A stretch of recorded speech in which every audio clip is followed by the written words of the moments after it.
O que a Bíblia diz sobre o hábito de ingerir bebidas alcoólicas? Bom, amados irmãos, hoje vamos continuar com a série Usos e Costumes, de acordo com a Bíblia, o que a Bíblia permite, o que ela não permite, o que é viável e sensato para a vida de um cristão na questão do comportamento e o que não é. Então, vamos falar hoje sobre a bebida alcoólica.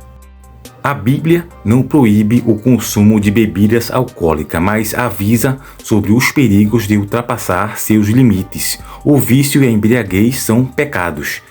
Nos tempos da Bíblia, era comum beber vinho e outras bebidas alcoólicas. E tal como acontece hoje, algumas pessoas eram moderadas, mas outras cometiam excessos. Jesus, por ingerir bebida alcoólica, e às vezes era acusado de ser beberrão, como está no livro de Mateus, capítulo 11, versículo 19. Mas ele era um exemplo de moderação, mantendo o equilíbrio e o bom senso. Ele mostrou que é possível beber sem se embriagar, nem ficar viciado, nem cometer outro tipo de pecado. Por outro lado, a Bíblia condena fortemente o excesso e a falta de domínio próprio para beber. A embriaguez e o vício muitas vezes vêm de mãos dadas e trazem grandes problemas como comportamentos vergonhosos, como está no livro de Isaías, capítulo 28, versículo 7 ao 8, se colocar em situações perigosas, como está no livro de Provérbios, capítulo 23, versículo 29 ao 30, danos para a saúde, como está em Provérbios, capítulo 23, versículo 31 e 33, essa questão já é mais que provável pela ciência e a medicina nos dias atuais, que a bebida alcoólica ou álcool, qualquer tipo de bebida, traz inúmeros malefícios para a sua saúde. Outra questão também é acabar na ruína e na pobreza, como está em Provérbios, capítulo 21, versículo 17. O que Deus ordena aos cristãos em relação ao consumo do álcool é evitar a embriaguez. Efésios capítulo 5, versículo 18. A Bíblia condena a embriaguez e seus efeitos. Os cristãos também são ordenados a não permitir que seus corpos sejam dominados por nada. 1 Coríntios, capítulo 6, versículo 12 e 2 Pedro, capítulo 2, versículo 19. Beber álcool em excesso é sem dúvidas viciante. As Escrituras também proíbem o cristão de fazer qualquer coisa que possa ofender outros cristãos ou levá-los a pecar contra a sua consciência, como está na carta 1 Coríntios, capítulo 8, versículo 9 ao 13. À luz desses princípios, é muito difícil que qualquer cristão possa dizer que beber álcool em excesso pode glorificar a Deus. Jesus transformou a água em vinho. Parece até que Jesus bebeu vinho em algumas ocasiões, como está em João, capítulo 2, versículo 1 a 11, e Mateus, capítulo 26, versículo 29.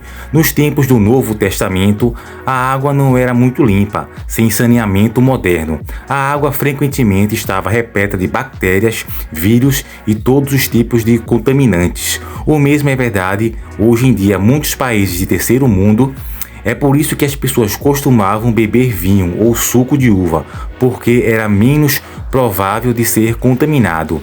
Em 1 Timóteo capítulo 5, versículo 23, Paulo instrui Timóteo a parar de beber exclusivamente água, o que provavelmente estava lhe causando problemas estomacais, e em vez disso, beber também vinho. Naquela época, o vinho era fermentado, continha álcool, mas não necessariamente no grau que é hoje, devido à industrialização.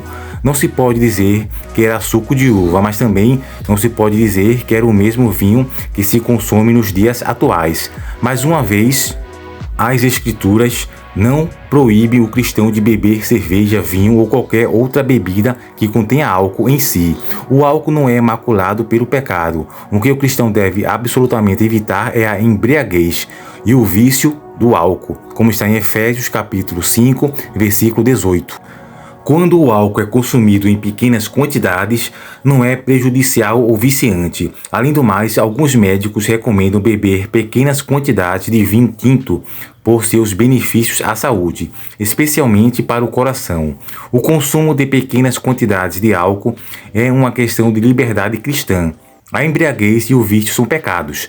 No entanto, por causa dos temores bíblicos em relação ao álcool e seus efeitos, por causa de quão fácil é ser tentado a consumir álcool em excesso e por causa da possibilidade de ofender ou causar tropeço, é melhor que o cristão se abstenha de beber álcool.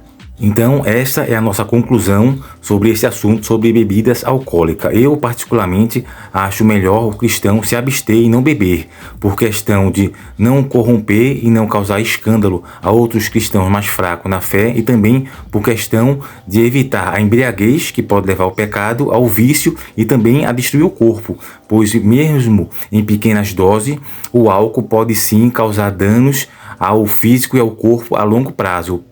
Por isso que temos até exemplos de pessoas hoje em dia que cuidam da saúde e não ingerem mais bebidas alcoólicas para porque não possa causar danos ao corpo físico nem à saúde. Então, esta é a nossa conclusão na série Usos e Costumes. O ideal é o cristão se abster e não ingerir bebida alcoólica. Tanto é que vocês podem observar que este hábito são mais inerentes a ímpios, a pessoas que não têm compromisso com a palavra de Deus. Todos eles acabam se viciando e todo final de semana tem que beber para preencher o vazio. E o cristão já, no caso, não necessita disto. Então, esta é a conclusão que chegamos neste vídeo sobre usos e costumes, certo? Então, fiquem todos com Deus e com nosso Salvador Jesus Cristo e até o próximo vídeo sobre usos e costumes.